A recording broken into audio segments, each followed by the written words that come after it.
जरूरी सूचना है आप सभी स्टूडेंट्स के लिए। स्टडी फॉर सिविल सर्विसेज का Android app Google play store में आ चुका है, उसको प्लीज तुरंत इंस्टॉल कर लीजिए। और अगर आप स्टडी फॉर सिविल सर्विसेज के सिर्फ ऐप से कोई भी कोर्स, कोई भी पीडीएफ परचेज करते हैं तो उसमें अप्लाई कूपन, अगर आप ज्ञान सर जो है आप उसमें अप्लाई करते हैं, ये कूपन कोड है, तो उसमें 20% फीस तुरंत माफ हो जाएगी। मतलब 20% डिस्काउंट तुरंत उसमें लग जाएगा। ज्ञान सर लिखना है, नॉर्मली ज्ञान सर स्मॉल लेटर में है सब कुछ, कोई स्पेस नहीं, कोई कॉलम नहीं, सिर्फ ज्ञान सर GYANSIR। इस तरह से अगर कूपन कोड लगाते हैं आप ऐप में बाई करने से पहले, जो अप्लाई कूपन वाले में आता है, तो 20% का डिस्काउंट तुरंत मिलेगा। वीडियो देखिए। नमस्कार दोस्तों, हिस्ट्री का 500 MCQ के जो सीरीज़ चल रही थी उसमें हम लोग 4 लेक्चर करे थे। ये उसका नेक्स्ट लेक्चर है, तो बहुत ही जल्द मैं इसको भी ख़त्म करा दूंगा। 50-50 क्वेश्चन करके बहुत ही जल्द, मतलब 5-6 लेक्चर में ख़त्म हो जाएगी। ठीक है, तो लगातार इसको फॉलो करिए। ज्योग्राफी का हो चुका है, साइंस के 3 लेक्चर बचे हुए हैं, 150 क्वेश्चन, उसको भी मैं दूंगा। और इन्वायरमेंट के भी 100 या 150 क्वेश्चन बचे होंगे, उसको भी खत्म करा दूंगा, परेशान मत हो। ठीक है, और साइंस के PYQ चल ही रहे हैं। इस चैनल पर लगातार बहुत सारी चीज़ें चल रही हैं। और बाकी आप डिटेल में एक ही जगह सारे वीडियोस चाहते हैं, यूपी पीसीएस का कंप्लीट सिलेबस कवर कराया गया हमारी study for civil services app पे 1600 रुपये में मात्र। उसमें कंप्लीट GS है, करंट अफेयर्स है, प्लस CSAT है। और सेम चीज़ RO के लिए भी हम ले आए 800 रुपये में। पूरी GS है, पूरा आपका हिंदी का मटेरियल है और पूरा आपका करंट अफेयर्स है। ठीक है, तो ये दोनों सेशंस का आप लाभ ले सकते हैं हमारी study for civil services app पे। और ज्ञान सर एजुकेशन कोड, मतलब ज्ञान सर कोड डालेंगे ना सिर्फ, तो आपको डिस्काउंट भी काफ़ी मिल जाएगा उसमें। ठीक है, तो चलिए अपने लेक्चर को आज शुरू करते हैं। प्लेलिस्ट जरूर फॉलो करिए, इसकी प्लेलिस्ट पूरी सबकी बनी हुई है। एक बार प्लेलिस्ट सेगमेंट में जाके प्लेलिस्ट देख लिया करिए। और यूपी पीछे लेटेस्ट न्यूज़ का टेलीग्राम चैनल का लिंक ऊपर ही पड़ा हुआ है चैनल पे मेन। इस चैनल को टेलीग्राम पे भी तुरंत फॉलो करिए, सारी अपडेट वहीं पे आपको मिलेगी। तो आज का लेक्चर शुरू होगा क्वेश्चन नंबर 111 से। कह रहे इस्लाम के 4 प्रमुख खलीफाओं को कालानुक्रम में सजाना है। एडॉन the 4 major caliphs of Islam in sequence. Abu Bakr, Usman, Ali और उमर। ठीक है, तो ये है टाइम पीरियड, आप देख सकते हो आपके सामने स्क्रीन पे। 632 से 634 अबू बकर का टाइम पीरियड है, उस्मान का 644 से 56 है, और उमर का 634 से 44 है, और वहीं अली का 656 से 61 है। तो क्रोनोलॉजी आप देख सकते हो, 1, फिर आता है आपका 4, और फिर आपका आता है 2, फिर आपका आता है 3। ठीक है, 1, 4, 2, 3 इसका आंसर हो जाएगा। अगला है 112। दिल्ली सल्तनत के जो राजवंश हैं इनको अवरोही क्रम में लगाना है, डिसेंडिंग ऑर्डर में लगाना है, मतलब ज़्यादा से कम में लगाना है। ठीक है, Tughlaq dynasty, Mamluk dynasty, Lodi और सैयद। ठीक है, देखिए इसकी क्रोनोलॉजी आपको पता होगी, मतलब क्या होती थी। स्लेव, जिसको ममलूक डायनेस्टी बोलते थे, स्लेव, खिलजी, तुगलक, और फिर सैयद आता है आपके, सैयद और लोदी, है ना। क्या है टाइम, मतलब क्रोनोलॉजी, स्लेव, खिलजी, तुगलक, सैयद, लोदी। अब स्लेव डायनेस्टी, जिसको ममलूक डायनेस्टी भी बोलते हैं, इसका टाइम पीरियड था 1206 से 1290 तक। ठीक है, स्लेव के बाद आता है खिलजी, इनका था 1290 से 1320 तक, मात्र 30 साल का। तुगलक सबसे ज़्यादा आपको देखने को मिल जाएंगे, 1320 से 1412 तक का इनका टाइम पीरियड था। फिर सैयद वंश की बात करें, 1414 से 1450 था। लोदी 1451 से 1526 तक रहेंगे। ठीक है, तो बस आप देख सकते हो इसमें सही ऑर्डर आपका क्या है, तुगलक, ठीक है, फिर आपका ममलूक, लोदी, सैयद, यानी 1 2 3 4 हो जाएगा इनका। ठीक है, यानी बड़े से छोटे में पूछ रहा है तो सबसे ज़्यादा आप देख सकते हो इनके टाइम पीरियड। और एक चीज़ याद रखो, इनके सारे राजा जैसे रज़िया सुल्तान, कुतुबुद्दीन ऐबक, इल्तुतमिश, बलबन, इन सब के अंदर के टाइम पीरियड भी याद रखने, क्योंकि क्रोनोलॉजी में पूछ सकता है। अगर आपने RO का पेपर फरवरी वाला दिया होगा, देखा होगा कि कैसे सैयद डायनेस्टी के 4 राजाओं की क्रोनोलॉजी लगाने को आई थी, है ना। तो इस टाइप के प्रश्न आते हैं एग्जाम में। चलिए अगला है, विजयनगर आने वाले विदेश यात्रियों को सही क्रम में लगाना हमें। Do the foreigner visitor came to Vijayanagar in sequence. Abdul Razzaq, Niccolo Conti, Barbosa और पायस। तो इसका आप देख सकते हो इसका सही क्या हो जाएगा। जैसे सबसे पहले निकोलो कोंटी आता है, फिर अब्दुल रज़ाक आता है, फिर बारबोसा आता है। पायस का यार टाइम पीरियड मुझे समझ नहीं आया, मुझे याद नहीं हो रहा है, इसको भी इसके बाद ही का है, मतलब ये कोई पोर्तुगीज़। तो 2 1 3 4 कर सकते हो आप इसको, इनको जरूर याद रखना, Abdul Razzaq, Niccolo Conti, Barbosa. ठीक है, चलिए अगला क्वेश्चन देखते हैं। 114 नंबर प्रश्न क्या कह रहा है, कौन सा सही सुमेलित नहीं है बताना है। ममलूक डायनेस्टी 1206 से 90, यानी स्लेव डायनेस्टी की बात कर रहा है। खिलजी डायनेस्टी 1290 से 1320, तुगलक 1320 से 1414, लोदी डायनेस्टी 1415 से 1526। ठीक है, कौन सा गलत है। तो दोस्तों ये लोदी डायनेस्टी अभी मैंने आपको ऊपर बताया ना, 1451 से 1526 है। कितना है, 1451 से 1526, तो ये गलत हो जाएगा। 115 देखते हैं क्या कह रहा है। निम्नलिखित में से कौन सा एक बौद्ध साहित्यिक ग्रंथ नहीं है? Which of the following is not a Buddhist literary text? Milinda Panho सबसे पहले, महावस्तु, उदान या कलावंश? तो देखिए आपको पता होगा कलावंश नहीं होता है, दीपवंश आपने सुना होगा अगर बुद्ध धर्म से जो संबंधित है, दीपवंश और महावंश करके ये बुद्धिस्ट लिटरेचर का पार्ट है ना। मिलिंद पनाहो है, महावस्तु है, उड़ान है, ठीक है, दीपवंश महावंश है, ना कि कलावंश। तो ये गलत हो जाएगा आपका, ठीक है। चलिए अगला प्रश्न देखते हैं, 116 नंबर। निम्नलिखित में से कौन सा सही सुमेलित नहीं है बताना है? केशव चंद्र सेन, भारतीय ब्रह्म समाज, विनोबा भावे, मद्रास हिंदू एसोसिएशन, राजा राम मोहन राय, आत्मीय सभा, और श्री नारायण गुरु, अरविपुरम आंदोलन। ठीक, तो यहाँ पे कौन सा गलत है? देखिए यहाँ पे मद्रास हिंदू एसोसिएशन गलत हो जाएगा, कि इसकी स्थापना करी थी, थोड़ा अजीब नाम है, कंदुकुरी है ना, कंदुकुरी वेर सलिंगम करके थे, कंदुकुरी वेर VERE होना चाहिए, सलिंगम SALINGM, ठीक है, Kandukuri Veeresalingam, Madras Hindu association, Kandukuri Veeresalingam, ठीक है। बाकी केशव चंद्र सेन ने इंडियन ब्रह्म समाज, और राजा राम मोहन राय ने आत्मीय सभा, नारायण गुरु ने अरावीपुरम मूवमेंट, ठीक है। चलिए 117 देख लेते हैं क्या कह रहा है। निम्नलिखित में से कौन स्वतंत्रता पूर्व भारत आने वाले यूरोपीय देशों में से अंतिम थे? Who among the following European were the last to came to pre independence India as a trader, है ना। कौन थे भाई अंतिम? डच, अंग्रेज, फ्रेंच या पुर्तगाली? तो ये तो आसान सवाल है, बता सकते हो आप इसको आराम से। तो देखिए सबसे पहले तो पता होगा आपको कौन आते हैं भाई, पुर्तगीज़ आते हैं ना 1498 में। पोर्तुगीज़ के बाद जो आते हैं दूसरे नंबर पे वो डच आते हैं 1605 में, डच के बाद अंग्रेज आते हैं 1608 में, है ना। उसके बाद डैनिश आते हैं भाई, डैनिश आते हैं। उसके बाद फ्रेंच सबसे लास्ट में आते हैं 1664 में, है ना। तो French were the last European to came in India, और पोर्तुगीज़ पहले हो जाएंगे, ठीक है, क्लियर। तो फ्रेंच हो गया इसका आंसर। 118 कह रहा है पातशाह नामा किस मुगल शासक के बारे में है? Padshahnama is dedicated to which of the following ruler? Babur, Aurangzeb, Akbar या शाहजहां? तो पातशाह नामा किससे संबंधित है? शाहजहां से संबंधित है। पातशाह नामा किससे? शाहजहां से संबंधित है। असहयोग आंदोलन किस वर्ष वापस लिया गया था? In which year the non cooperation movement was withdraw? 1921, 1922, 23 या 24? तो पता होगा दोस्तों, जब वो फरवरी में 1922 में फरवरी में चौरी चौरा का जो मामला हो जाता है उसकी वजह से नॉन कॉपरेशन को विड्रॉ कर लिया जाता है 1922 में, ठीक है। अब अगले सवाल में पूछा असहयोग आंदोलन में कौन शामिल थे?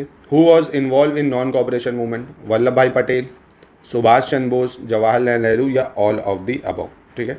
तो ये सारे ही इन्वॉल्व थे दोस्तों, ठीक है, सभी लोग थे। इसको पेपर की तरह समझ के करिए कि आपके पेपर में आए, तभी आप कर पाएंगे अच्छे से। अगला है किस घटना के कारण गांधी जी ने असहयोग आंदोलन वापस लिया था? Due to which incident Gandhi ji withdrew the non cooperation movement? Rowlatt act, Chauri Chaura, Jallianwala Bagh massacre या नन ऑफ द अबव? तो आपको पता है, अभी ऊपर बताया मैंने, चौरी चौरा जो 5 फरवरी 1922 को होता है, ठीक है, उसकी वजह से नॉन कॉपरेशन को विड्रॉ कर लेते हैं। अगला प्रश्न है कांग्रेस का सूरत अधिवेशन कब हुआ था भाई? व्हेन वो सूरत सेशन, जिनमें मॉडरेट और एक्सट्रीमिस्ट मतलब नरमपंथी और जो कौन थे चरमपंथी मिल जाते हैं। तो सूरत सेशन होता है 1907 में, और इसकी अध्यक्षता कौन करते? रास बिहारी घोष जो होते हैं, रास बिहारी घोष जी जो होते हैं वो इसकी अध्यक्षता करते हैं 1907 में, ठीक है। कांग्रेस के सूरत अधिवेशन की अध्यक्षता किसने की? देखो उसी को घुमा के पूछ दिया तो रास बिहारी घोष बता दोगे आप आराम से, ठीक है। चलिए 124 नंबर प्रश्न देखते हैं। उदारवादी नेता कौन था इनमें से? लिबरल लीडर कौन है, ठीक है, कौन लिबरल लीडर है भाई? दादा भाई नौरोजी, सुरेंद्र नाथ बनर्जी, गोपाल कृष्ण गोखले या ऑल ऑफ दी अबव? तो ये सारे जो थे मॉडरेट थे, उदारवादी थे, है ना। और लाल बाल पाल जिसको बोलते हैं, लाला लाजपत राय, बाल गंगाधर तिलक, विपिन चंद्र पाल, ये लोग सब आपके एक्सट्रीमिस्ट लीडर थे। उग्रवादी दल के नेता की बात करें तो ये देखिए आ गया ना, लाल बाल पाल, सारे ही हो गए इसके, ठीक है। कांग्रेस का विभाजन कब हुआ था? कांग्रेस स्प्लिट, तो अभी मैंने बताया ना, सूरत स्प्लिट हुई थी 1907 में, जो सूरत में कांग्रेस का सेशन हुआ था, उसमें मॉडरेट और एक्सट्रीमिस्ट के बीच में विवाद हो गया था यार। वो चाह रहे थे कि नहीं, लड़ाई करके ही हमें युद्ध जीता जा सकता है, वो लोग कहते नहीं भैया हाथ जोड़ो प्रार्थना करो, है ना। तो इसकी वजह से इनमें जो आइडियोलॉजिकल मतभेद है वो आ गया था, और रास बिहारी घोष जी इसकी अध्यक्षता करते हैं, ठीक है। 127 नंबर प्रश्न देखते हैं क्या कह रहे हैं। कह रहे हैं महात्मा गांधी ने कांग्रेस की अध्यक्षता बेलगाम अधिवेशन में कब की थी, है ना। एक ही सेशन महात्मा गांधी ने वन एंड ओनली करा था, बेलगाम सेशन 1920, 25, 24 या 26। तो इसको डेट याद रखना, 1924 का वन एंड ओनली सेशन था जिसकी अध्यक्षता करी थी, उसके बाद कभी नहीं करी। रविन्द्रनाथ टैगोर ने किस आंदोलन के दौरान गांधी जी को महात्मा की उपाधि से नवाजा था? During which moment in Rabindranath Tagore bestowed Gandhi ji with the title of Mahatma? Non cooperation, civil disobedience, quit India या चंपारण सत्याग्रह, ठीक है। तो इसका सही आंसर क्या हो जाएगा? चंपारण सत्याग्रह हो जाएगा, है ना। चंपारण सत्याग्रह के दौरान इन्होंने क्या दिया था, इनको महात्मा की उपाधि दी थी, ठीक है। 129 देखते हैं, मॉर्ले मिंटो सुधार कब हुआ था। When was the Morley Minto reform take place. 1909, 1920, 21 या 19। कब हुआ था मॉर्ले मिंटो रिफॉर्म, तो ये हुआ था आपका, कब हुआ था 1909 में, ठीक है। याद होगा मॉर्ले एंड मिंटो। एक सवाल और पूछ लूँ, इनमें से वॉइसरॉय कौन था और सेक्रेटरी कौन था, ये आप बताइए कमेंट में, मॉर्ले और मिंटो में। खिलाफत आंदोलन की शुरुआत कब हुई थी, व्हेन वाज खिलाफत मूवमेंट स्टार्टेड। 1909, 1920, 21 या 1919। तो खिलाफत मूवमेंट शुरू हुआ था 1919 में, ठीक है, अली ब्रदर्स के द्वारा। अखिल भारतीय खिलाफत कांग्रेस का अध्यक्ष कौन था। Who was the president of all India खिलाफत कांग्रेस। महात्मा गांधी, सुभाष चंद्र बोस, लाला लाजपत राय या मोहम्मद अली जिन्ना। तो गांधी जी को ही मानते थे लोग ज़्यादा, तो गांधी जी को ही बनाया था इन्होंने ऑल इंडिया खिलाफत कांग्रेस का अध्यक्ष। गांधी जी ने पहली सत्याग्रह प्रयोग कब किया था। When did Gandhi ji conduct the first Satyagraha. 1906, 8, 15 या 1919। पहला सत्याग्रह की बात कर रहा है दोस्तों। तो ये इन्होंने साउथ अफ्रीका में 1906 में करा था, है ना, जो डिस्क्रिमिनेटरी लॉ था अगेंस्ट जो एशियंस थे, मतलब जो काले लोग थे, गोरे लोग थे, उनके वो कार्ड लेके चलना पड़ता था काले लोगों को, है ना। तो ये सब डिस्क्रिमिनेशन के खिलाफ 1906 में अफ्रीका में इन्होंने पहला सत्याग्रह करा था। और भारत में पूछेगा तो 1917 के चंपारण में करा था उन्होंने, ठीक है, ये भी आप बता सकते हो। गांधी जी ने, अगला कह रहा है, टॉलस्टॉय फॉर्म की स्थापना कब की थी। When did Gandhi ji establish Tolstoy farm. 1908, 1905, 1919 या 1910, ठीक है। तो कब करी थी इसकी स्थापना इन्होंने, 1910 में करी थी, साउथ अफ्रीका में गांधी जी ने टॉलस्टॉय फार्म की स्थापना साउथ अफ्रीका में। इंपॉर्टेंट है, आपसे पूछ सकता है टॉलस्टॉय कहाँ है, साउथ अफ्रीका में। चलिए अगला प्रश्न देखते हैं।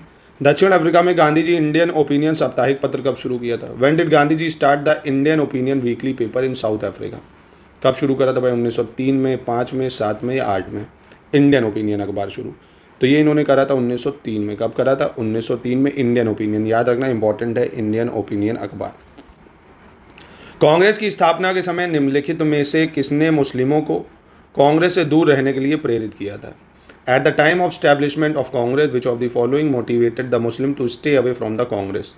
तो बदरुद्दीन तैयब जी, सैयद अहमद खान, आरम सयानी या अब्दुल गफ्फार खान। किसने बोलता भाई कि मुस्लिम इससे दूर ही रहें, तो ये कहना था सैयद अहमद खान का, ठीक है, सैयद अहमद खान का। निम्नलिखित में से किसने चंपारण सत्याग्रह का विरोध किया था। Who among the following oppose Champaran satyagraha. इनमें से किसने विरोध करा, एन.जी. रंगा, रविन्द्रनाथ टैगोर, मदन मोहन मालवीय और वीर सावरकर।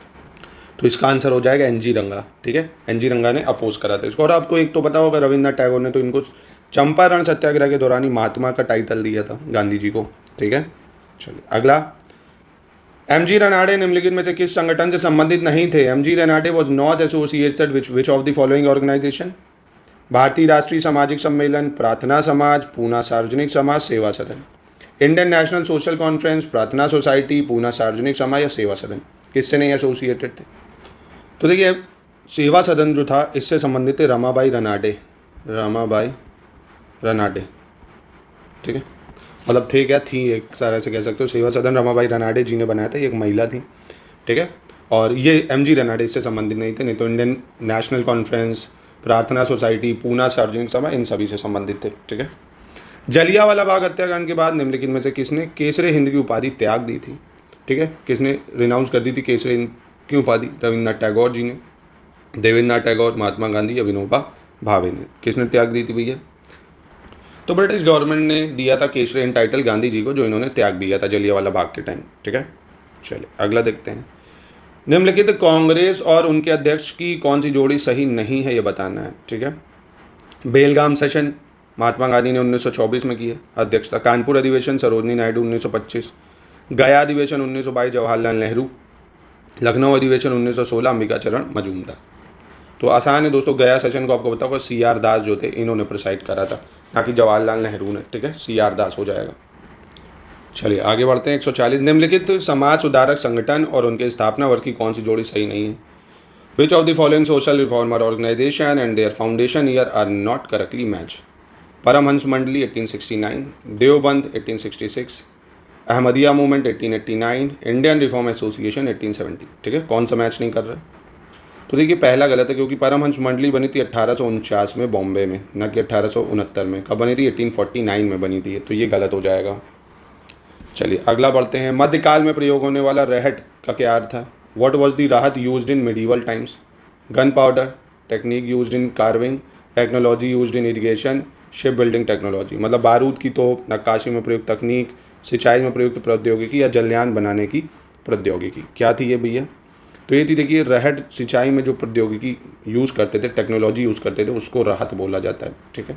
और राहट एक तरह से मैं इसमें दिखाता आपको इमेज, ये कट जाएगा नहीं तो आप एक बार गूगल कर लेना उसको। ऐसे ऐसे बैल घूमता रहता है और बैल ऐसे पानी जो होते हैं वो सब घूमते रहते हैं ना। एक बार गूगल पर राहट डाल के इमेज देख लीजिएगा।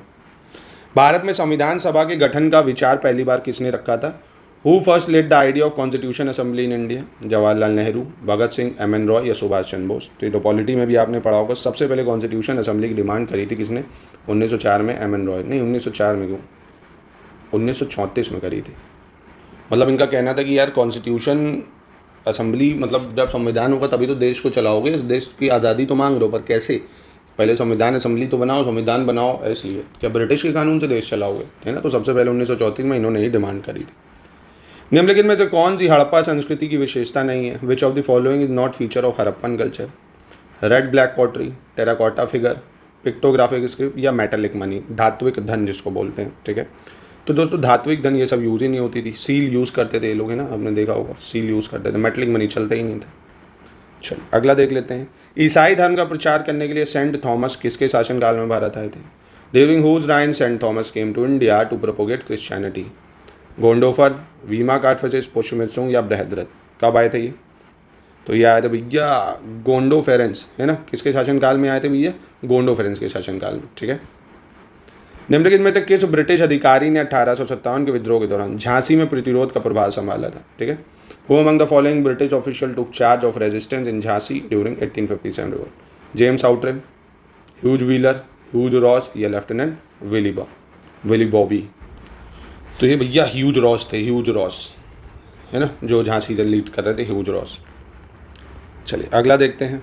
अगला कह रहा है भारतीय स्वतंत्रता के लिए बर्लिन समिति की स्थापना 1915 में किसके द्वारा की गई थी? Berlin committee for Indian independence 1915 में। वीरेंद्र नाथ चट्टोपाध्याय, वासुदेव बलवंत फडके, सचिन सान्याल या रास बिहारी बोस? तो किसके द्वारा इसकी स्थापना करी गई थी? इसकी स्थापना करी गई थी वीरेंद्र नाथ चट्टोपाध्याय की द्वारा। ठीक है, ऑप्शन ए हो जाएगा। किसके तहत बंगाल, मद्रास, बम्बई और अन्य सभी क्षेत्रों को गवर्नर जनरल के पूर्ण नियंत्रण में रखा गया था? Bengal, Madras, Bombay and all other territories were place under complete control of governor general by? Charter act 1833, charter 1853, 1784 Pitt's India act या इंडियन काउंसिल एक्ट 1861? तो क्या होगा इसका सही आंसर? तो बंगाल, मद्रास, बॉम्बे जितनी भी थी इसको पूरे गवर्नर जनरल के कंट्रोल में ला दिया गया था चार्टर एक्ट 1833 के through, charter act 1833।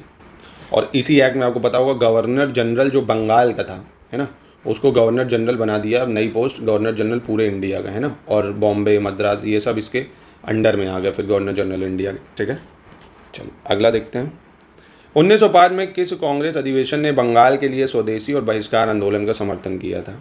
Which Congress session supported the swadeshi and backward movement of Bengal 1905? Calcutta, Belgaum, Karachi या बनारस सेशन? तो ये था 1905 का बनारस सेशन, जिसको गोपाल कृष्ण गोखले करो जी, है ना, ये प्रिसाइड करते हैं बनारस सेशन। ठीक है। अगला है बृहत संहिता के लेखक कौन थे? Who was the author of बृहत संहिता? आर्यभट्ट, वरामिहिर, अमार सिम्हा या ब्रह्मगुप्ता? कौन थे बृहत संहिता के लेखक?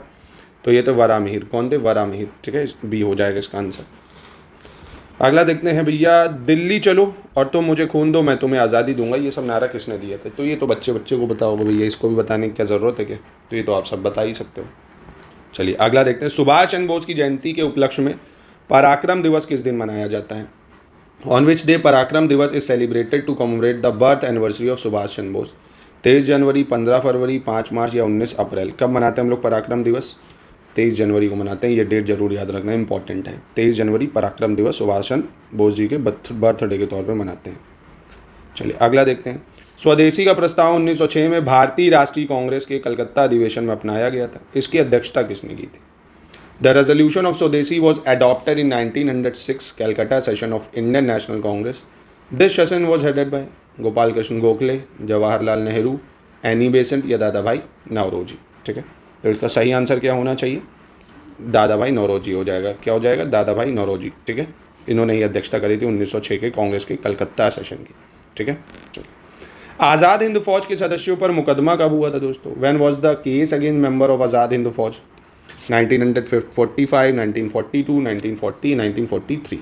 देखिए, ये अगर आज़ाद हिंद फौज का इतिहास थोड़ा पता हो, 1943 में सिंगापुर में बनी थी रासबिहारी बोस जी के द्वारा, है ना, और 1945 में इसको ऊपर केस भी हो गया था। ठीक है, चलिए अगला देखते हैं हम लोग, अगला क्या कह रहे हैं।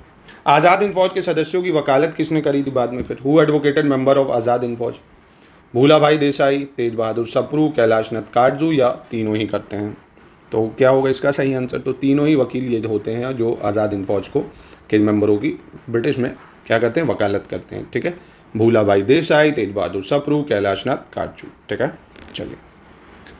आज़ाद हिंद फौज की स्थापना सिंगापुर में कैप्टन मोहन सिंह ने कब करी थी भैया? 1942, 45, 36 या 1940, है ना? तो वही 1942 या 43 माना जाता है इसका आंसर। कई जगह 42 दिखेगा आपको, कई जगह 43 दिखेगा आपको। ठीक है, सुभाष चंद्र बोस ने आज़ाद हिंद फौज की कमान को कब संभाला था? अब सुभाष चंद्र बोस कब संभालते हैं भैया? 1943, 40, 42 या 45 में?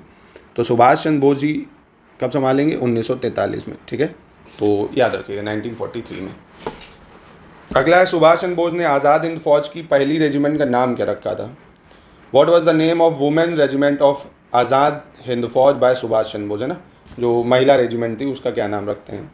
तो बहुत ही फेमस है, झांसी की रानी, है ना, झांसी की रानी रेजिमेंट, पढ़ा होगा आपने। चलिए, भारत की अंतरिम सरकार का गठन कब किया गया था? When was interim government of India form? 40, 42, 45 या 46? कब बनी थी अंतरिम गवर्नमेंट? ये बनी थी 1946 में। ठीक, और इसी के साथ आपको एक चीज़ और मैं बता दूं, अंतरिम गवर्नमेंट के जितने भी मंत्री थे, ठीक है, वो बहुत इंपॉर्टेंट होते हैं। कौन शिक्षा मंत्री था, कौन डिफेंस मिनिस्टर था, कौन होम मिनिस्ट्री देख रहा था, ये सब इंपॉर्टेंट है, आपके एग्जाम में मैचिंग में आ जाता है। और पहली कैबिनेट जो होती है ना, स्वतंत्र भारत की जो पहली कैबिनेट थी चुनाव के बाद, उसमें किस मंत्री को कौन सा पोर्टफोलियो मिला था वो भी इंपॉर्टेंट है। एग्जाम में ये दो चीज़ें आने की संभावनाएं रहती हैं। ठीक है, तो एक बार इनको देख लीजिएगा। अंतरिम सरकार के सदस्यों और उनके विभागों कौन सा सुमेलित नहीं है? तो देखिए भाई, पूछ लिया कि नहीं। वल्लभ भाई पटेल गृह और सूचना प्रसारण, बलदेव सिंह रक्षा मंत्री, अरुणा आसाफ अली जो थे रेलवे, लियाकत अली स्वास्थ्य मंत्री। कौन सा गलत मैच कर रहे हैं? तो देखिए, जो लियाकत अली थे ये फिनेंस मिनिस्ट्री देख रहे थे। कौन सी मिनिस्ट्री देख रहे थे? फिनेंस, यानी वित्त मंत्रालय, ये आपको याद रखना है। और हेल्थ मिनिस्टर इंतरिम कैबिनेट में देख रहे थे गजनफर अली खान। कौन थे? गजनफर अली खान जो थे ये हेल्थ मिनिस्ट्री देख रहे थे। बाकी ये तीनों बिल्कुल सही हो जाएंगे।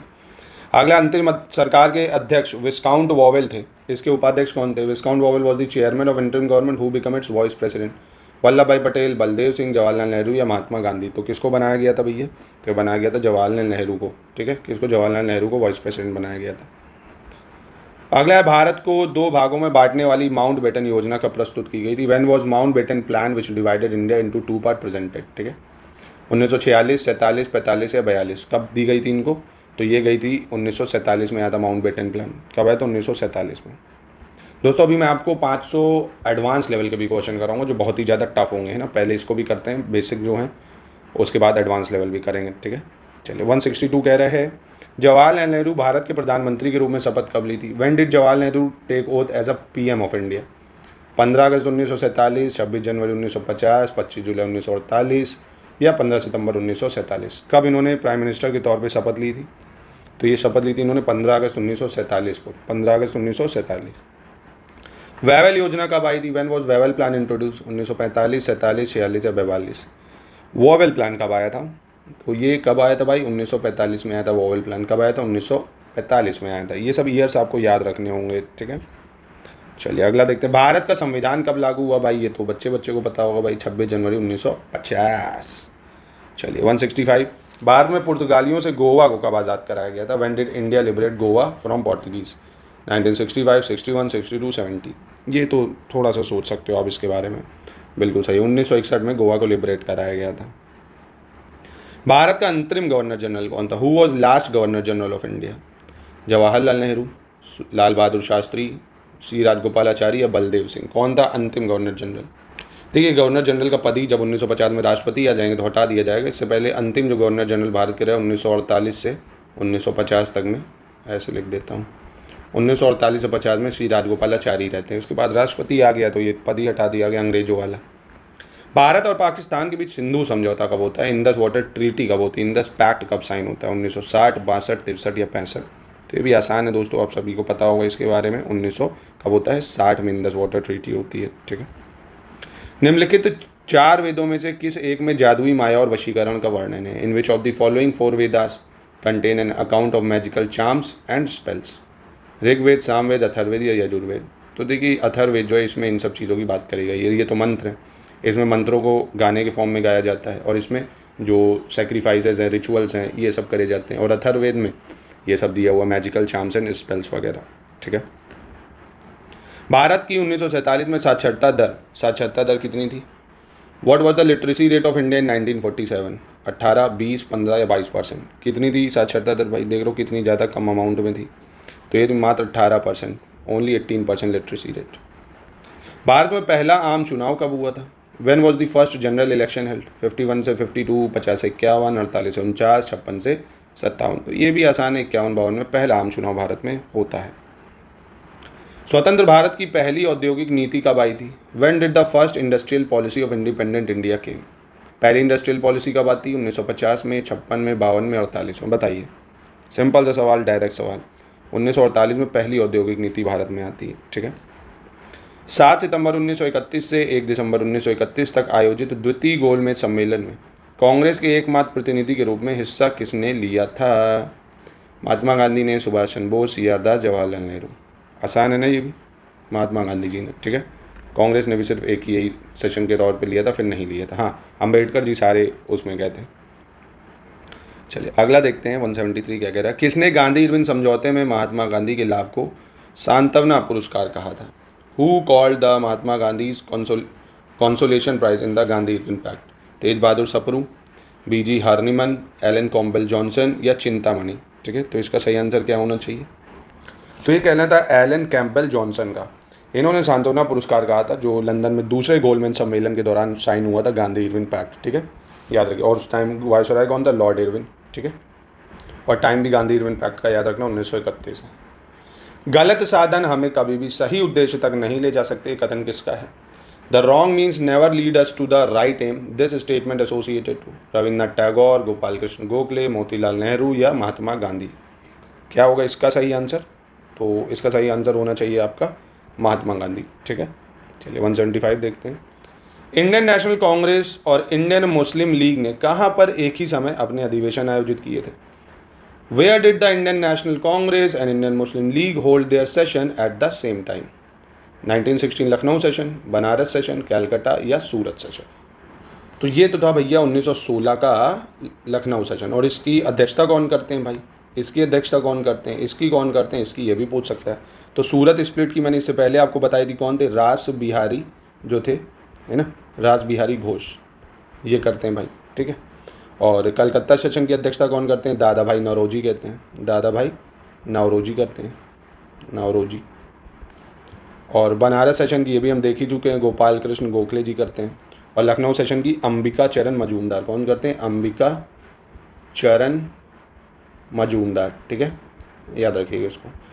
तो ये था दोस्तों आज का लेक्चर। मिलते हैं नेक्स्ट लेक्चर में, बहुत ही जल्द मैं इसको ख़त्म करा दूंगा। 4 से 5 लेक्चर में कोशिश करूंगा इसको अब मैं ख़त्म करा दूं, ठीक है। तो मिलते हैं नेक्स्ट लेक्चर में, जिसमें हम लोग और 250 तक प्रश्न पे पहुंच जाएंगे, फिर उसके बाद 350। तो लगातार इसको फॉलो करिए। इसके बाद मैं आपको एडवांस लेवल के भी सवाल कराऊंगा, सारे टॉपिक के, साइंस, हिस्ट्री, ज्योग्राफी, पॉलिटी, ये सब। और अगर आप ये सब हमारे पेड ग्रुप से ज्वाइन करके करना चाहते तो वो सब आपको ऑलरेडी ही एक्सक्लूसिव आपको सिर्फ दिया जाएगा, और भी अच्छे फॉर्म में एकदम PPTs एक्सक्लूसिव बना के आपको बढ़िया क्रिएटिविटी फॉर्म में सब चीज़ दी जाती है, टेस्ट सीरीज, पेड क्विज। तो लगातार आप हमसे जुड़ के अपनी तैयारी को एक ही जगह से कर सकते हैं।